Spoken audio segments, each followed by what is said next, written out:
Good evening, everybody. Today's January 18th, 2023. It's the first BG&T meeting of the year. Katie Fabiano is the vice chair. I am the chair. Welcome, everybody. Let's just get started right away. The first item on the agenda is the Eagle Scout presentation. Scout Ryan Kucherzak, right, wants to do a project over at the Brookside School. So we'll welcome him and I guess have him come up and explain his project. Stand at the podium or? Right, at the microphone. Stand close enough. Oh, right here, okay. Yeah. Hi, my name is Ryan Kucherzak. I'm a senior here at the high school and I'm a member of Troop 60, which is based in Monroe Township. As he said, I'm doing an Eagle presentation. So if you look up there, I have a PowerPoint to go along with it. So that's just a little bit about me. As I said, I go here in Monroe Township. I've held an active leadership positions in my troop all throughout my scouting career. So now I'm looking to make that last step towards Eagle. Currently I'm in the process of applying to college, in which I'm planning on majoring in food science. So that's the description of my project. The basic overview is it's a washing station for the Brookside Garden. So it's a roughly 10-foot table with a sizable mesh cutout that, which, like I said, we're just going to line with wire mesh, and then there's going to be a hose connection there so that anything that's harvested from the garden can immediately be brought right to the table and then hosed off and cleaned and brought to wherever it needs to go. Those are some rough ideas. The drawing is a blueprint about what it looks like, and then the picture on the right is an idea that I found off of Google that is what I'd be basing my project off of. Items required, obviously wood, nails, mesh, things like that to actually build the table. I went back there. There is a little bit of work that needs to be done in the area just to make sure it's ready for a table. So I would need things like trash bags. I need some bricks to get to lay down, level out the area, make sure it's all good. And then just food and refreshments for anybody that would be coming to help me out. Estimated project costs after adding it all up would be about $433. This would come mostly from family and friends that I would ask to help donations. Anything else that isn't met by that, I plan on starting something like a GoFundMe or a fundraiser or something like that to finalize meeting the costs. If I exceed in fundraising, if I exceed whatever the project ended up costing me, it goes right to the school.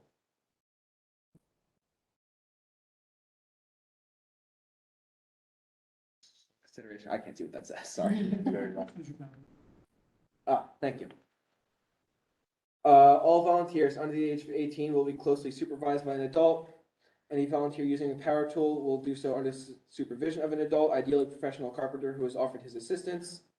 All needed materials will be transported to Brookside Elementary School utilizing a work truck or minivan, both of which I have at my disposal.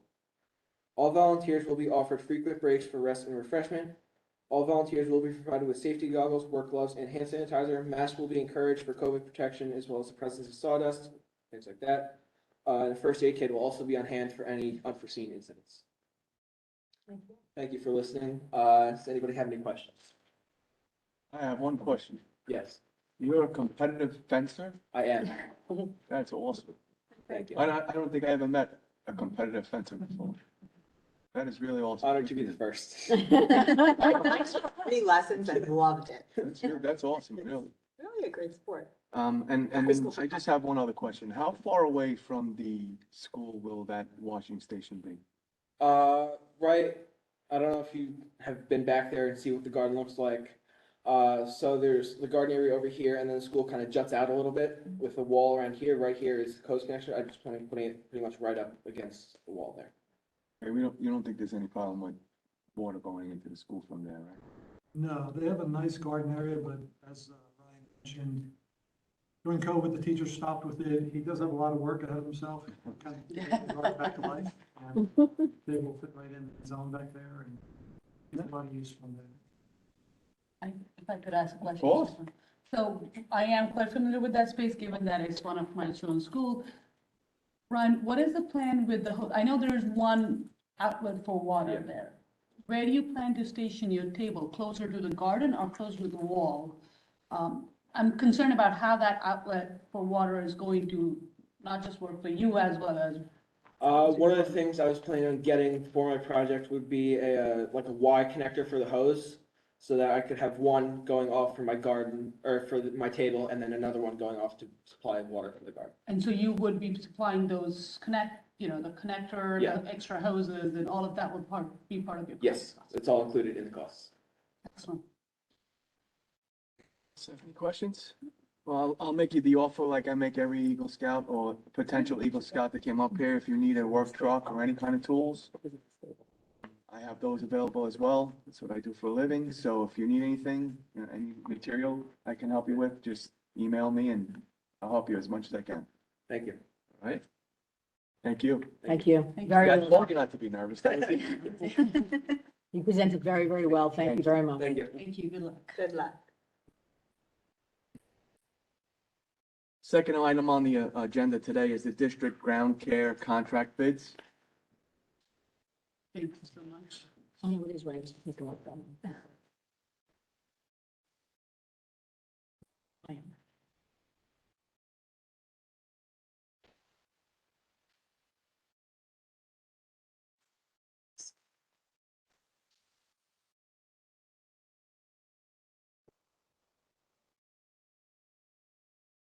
Okay, so some of the members may recall, we reviewed this a few months back. Pleasant View Landscaping was the contractor of record for close to the last 8 to 10 years. They notified us in fall that they were going to fold up their business, moving the operation to Florida, selling the business to a local contractor. We had a contract that we bid with them in 2022. They were the low bidder. Contractor allows us to do renewals. So we had the opportunity to renew with Pleasant View, but again, they were selling the company. The committee at the time reviewed it and thought, rather than renewing with this new contractor who bought it, that they would like to see competitively bid again. So that's what we did. We went out for competitive bidding. 3 bidders picked up, received 3 bids, bid from each. We just conducted the bid opening this morning. That's why you're just getting this now, and it is in legal review. That's why I have it marked as a draft. So the low bid went to Boss Landscaping in the amount of $140,000. Number 2, On-Site Landscape Management at $149,997. And finally, Custom Care at $216,100. The history, Custom Care had the contract when I started here over 30 years ago. They bid it when we bid every year, but they've never gotten it since. At the bid opening this morning, On-Site Landscape Management, number 2 bidder indicated that he believes Boss Landscaping may not have all of the state requirements. I believe he's incorrect on that. We forwarded that information to legal counsel for their opinion. Certified contractor through the state. Boss Landscaping is also the contractor who Pleasant View sold to, so they are. It is a local business. The owner lives here in Monroe Township. So assuming the board attorney comes back and says that there are no legal challenges here, and Boss Landscaping is the responsible bidder, the recommendation would be to proceed. For your information, the contract last year with Pleasant View was in the amount of $138,000. So it's a $2,000 increase in this year's contract should you choose to award. When are we gonna have that decision from council? I was hoping to have it by tonight's meeting. That's why I held this Right. rather than sending it out, but I told them we need it by Friday for board mail. Yeah, we definitely need it before we can vote on this, but Right. I guess if you're telling us that I think Boss is gonna do good for us and the lawyer advises us, then, no. Anybody have any questions?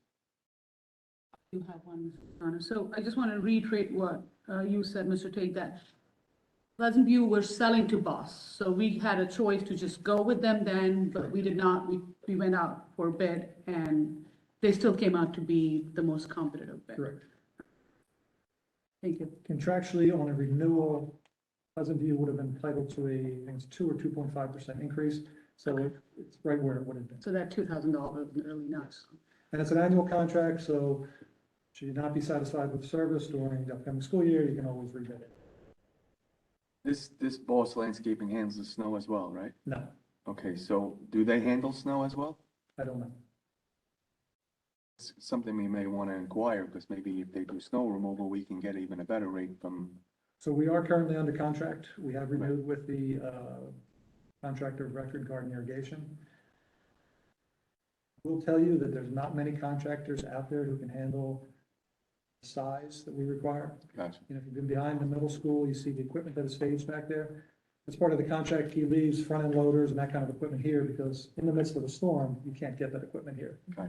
He does not get paid for that. So if we go through this entire winter with no snowstorms, he doesn't get paid a penny, yet he's had his equipment staged here for the entire. Service has been decent. All right, so we won't do that, all right. Any other questions? Everybody's good with that? Okay, last thing on the agenda is the Applegarth roof. So, Jerry, I understand we're having some trouble with that? Yes, on one section. So Applegarth School, as you may know, is several buildings. There's a 1936 building, a 1960 wing that goes down the right side. There's a 1979 addition in the middle and a 1983. So there are multiple roofs of different age. The 1983 addition roof on the back is in the best condition, but is in the best condition. The 79 section moving forward, when we opened the high school and Applegarth was closed for a year, the original referendum, let me back up, the original referendum for the high school, which failed, included money to do a complete refurbishing of Applegarth. That failed and the board went back out, they cut that project out of there. Applegarth sat. When we opened the high school, we were able to close Applegarth for a year, and then the board decided to do simple refurbishing over there, just cosmetics. We went from a middle school with lockers and different heights and colors and the whole pattern, so we changed that to move in. The board at the time said, as far as infrastructure on the school, we're gonna be looking at future referendums, and it has been part of discussion for several previous referendums, but it has never made it. As you know, the current referendum includes an addition there as well as refurbishing the existing building. All of the roofs in that section are well beyond their useful life. When we reopened in 2012, after being closed for a year, the 79 section was in such bad shape that we did essentially what you consider as a giant pool liner over the top of the existing roof. We didn't want to put out the money for a complete replacement. The replacement involves tearing up the roof, putting down, because they thought, hey, we're going to move towards a referendum. Let's just put a temporary patch in this. It's a 5-year system. Well, we're on year 11 and 12 on that, with that 5-year system. Front section, the 1960 section, is 30 years or more old. It's at its breaking point. The most recent problem we had out there, we had some leaks in some classrooms along the front there. When we went to investigate it, we found that the roof drain for that area, which goes out to a dry well. So again, 1960, they didn't, route this to offsite drainage as we do today. It goes to a dry well. Well, some tree roots from the area had gotten into the dry well, clogged up. And so the roof wasn't draining in that area, the roof ponded, and then we had the leaks. So we addressed that. We saw in the reports the last couple of weeks, with our staff, we went in, we excavated, we put in a drainage line, it was flowing. Roof surface, I used the term in my report brittle, which I think may have caused some confusion with some folks. What I meant by that is the roof construction is a tar-based product, and especially in the older roofs, there are different types of tar, but there's one known as coal tar pitch. It was used in a lot of the old roofs. And the nice thing about coal tar pitch is that in the summertime, the roof heats up enough where it actually becomes soft and kind of heals itself. Well, that's great throughout the course of its life, but UV degradation over time takes the oils out of the asphalt and it just becomes brittle. The same thing you see in a road, a newly paved road, smooth over the time, UV degradation, salts on it and so on, and the pavement just starts to crumble. The same thing happens with the roof. So the brittle part is actually just the asphalt. It has little bubbles on it. And if we have a 200-pound worker up there going to patch the roof, as he's walking, you can actually hear some crunches and he might, a pinhole from the brittle part. And that's kind of what we're chasing. You didn't mean the integrity of the roof, No, correct? structurally. Okay, I wanted to make sure, still- thank you. Yes, thank you very much for that clarification, especially for the public that's watching and this is recorded, that's important. Certainly. And then there were concerns, obviously, since water had infiltrated Yes. space, if there was air quality issues. So we did have Dr. Lynch come out. He came in, he did air testing, we're in good shape. I had our crews up there again today. We are attempting some patching ourselves. It's very challenging getting roofing contractors to respond these days. We have requests out to multiple contractors, a couple have come out and looked at it, and it's like pulling teeth to get proposals in. And that's just to kind of do a patch to get us through. So one of the things we talked about, historically, you may know that as we have done roofs in the district, and aside from Applegarth, I can tell you, when I started here 33 years ago, the roofs in the district were in such disrepair, they let them all go kind of at the same time, that the community had to have a second question just for roofs. So you had your budget vote, and you had a second question to repair the roofs in the district. From that point forward, we put in a very good program, sans Applegarth, of systematically replacing roofs. And when you think of a roof replacement, you can't just think of, well, we replaced the roof at a school, because the schools have multiple additions, and therefore roofs of multiple age. So you take a school that has a 1950 building, a 1970 edition, a 1983, et cetera, each has a different warranty. So you're not going to go in there in one fell swoop, tear all the roofs off in a school that has multiple roofs, because you'd be throwing away good money. And roofs are very expensive. So you've seen over the years, systematically, we've been replacing sections of roofs, working our way through, and we're really in pretty darn good shape overall, again, with the exception of Applegarth. And So- all of that coming from budget. Correct, that has all come out of the operating budget. So to that point, when we approach these projects, remember, we have a 1-year period, fiscal year, which starts July 1st. You cannot set aside funds for a roof replacement project that starts July 1st, meaning on July 1st, the architect is allowed to start designing, BOE submissions, bidding, et cetera, and expect to have it done by August. So what we've done is we put in capital projects every year, you design it 1 year. So as a matter of fact, in this upcoming year, we had in there for Mill Lake as a section that's coming up. So in the budget, you'll see design fees only for the 23-24 school year. So you would authorize the architect starting July 1st, start the design for a replacement project. And it's a several-month process, and then you have your documents ready to go out to bid. Usually December, January is a good time. You get ahead of the curve, you reserve your spot in line, you bid the project, you know what the exact cost is, and then you can work that exact cost into your budget for the following year. So taking a look at Applegarth, we know we have a referendum coming up. Replacement of that roof is included in the referendum. If you're to wait until the referendum plays out like it normally would, you're looking over 2 years before that roof would be replaced. Seeing what we're dealing with now, the recommendation for the group to consider might be that in your referendum monies, again, is the cost of the roof, there's also the cost of the design. If the referendum fails, though, you're in a precarious situation. If it passes, you have those monies. If it passes, you direct the architect to separate that roof replacement as an immediate project. Don't couple it with the overall bond referendum to get ahead of the curve. It's not ideal in that you're going to be doing renovation, you're going to put down a new roof, you don't want to have to cut and make changes to a new roof, but in this situation, I don't think you have a choice. And it'll be a warranted roof, and it'll be warranted service on it. But again, it's not ideal. If the referendum fails, though, you could use monies now, if the board wants to appropriate, to start the design process.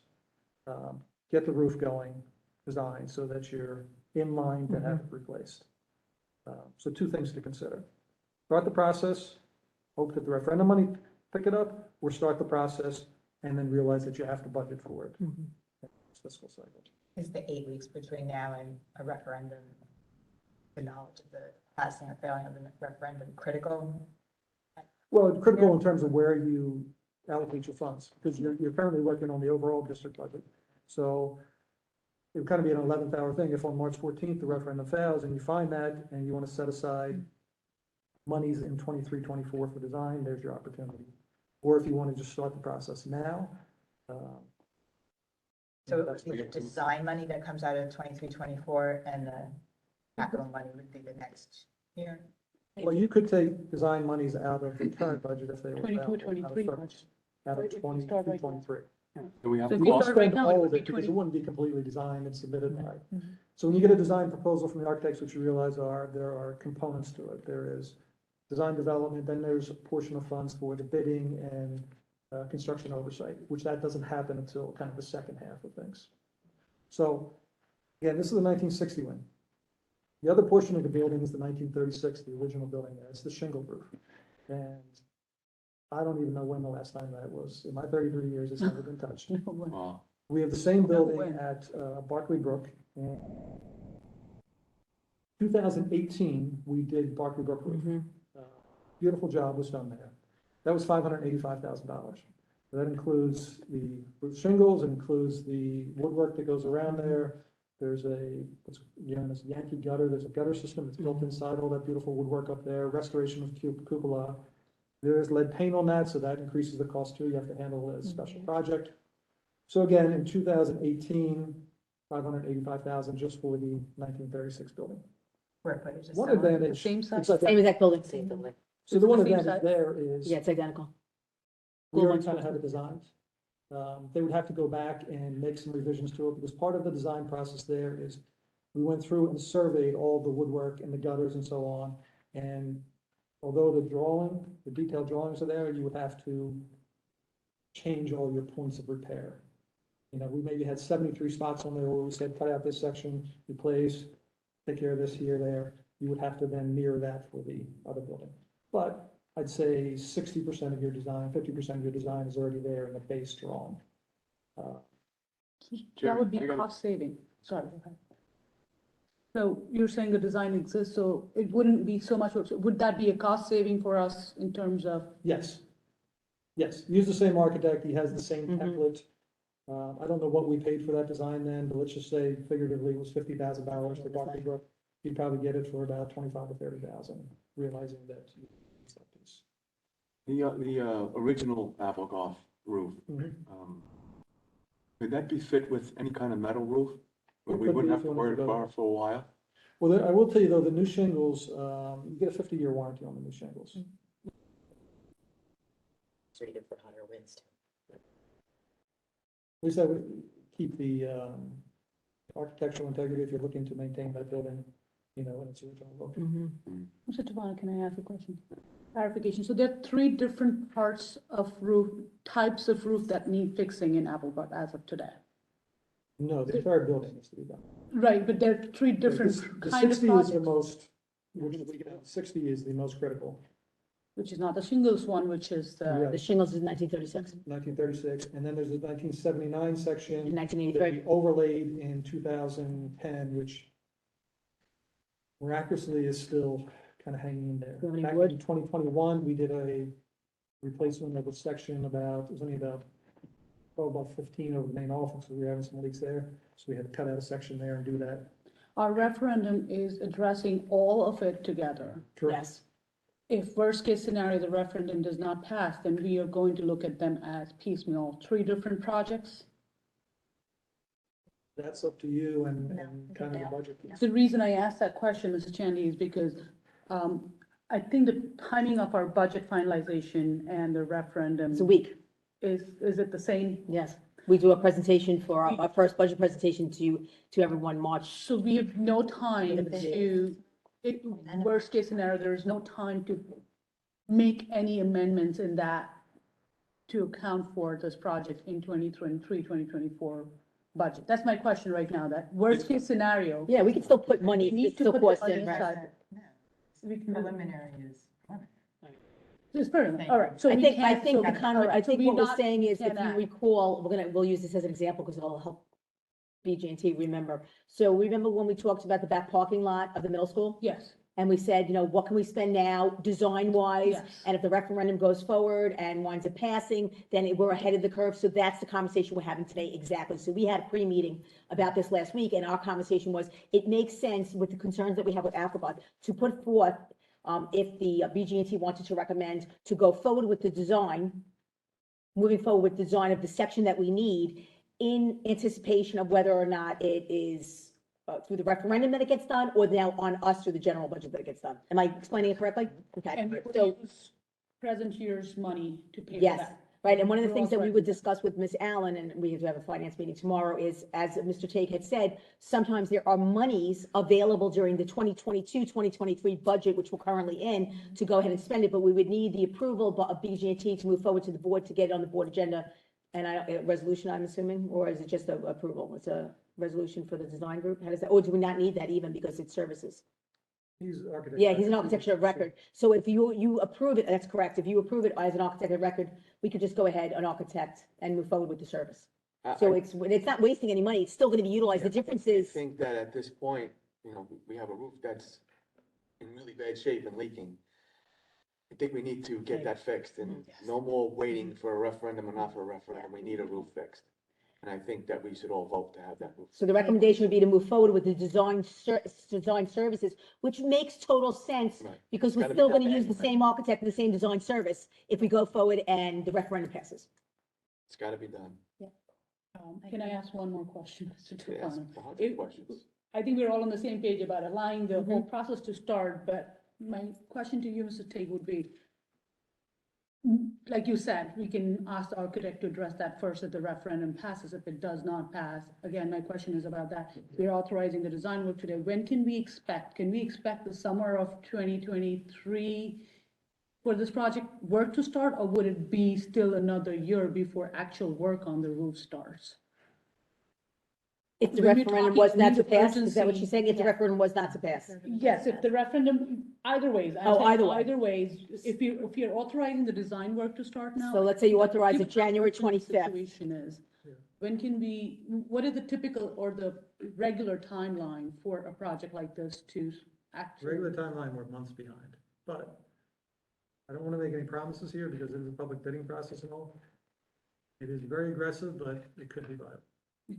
So, given what we went through with this, with the leakage that happened this time, classes were disrupted. Yes, they were. And, you know, the reason I found out was because a community member reached out to me saying that the roof was leaking, the teacher was teaching through the drops falling, so I'm with Mr. Tufano on this, that I don't think the referendum is part of this conversation. It should have been part of 2018 and 2019 referendum.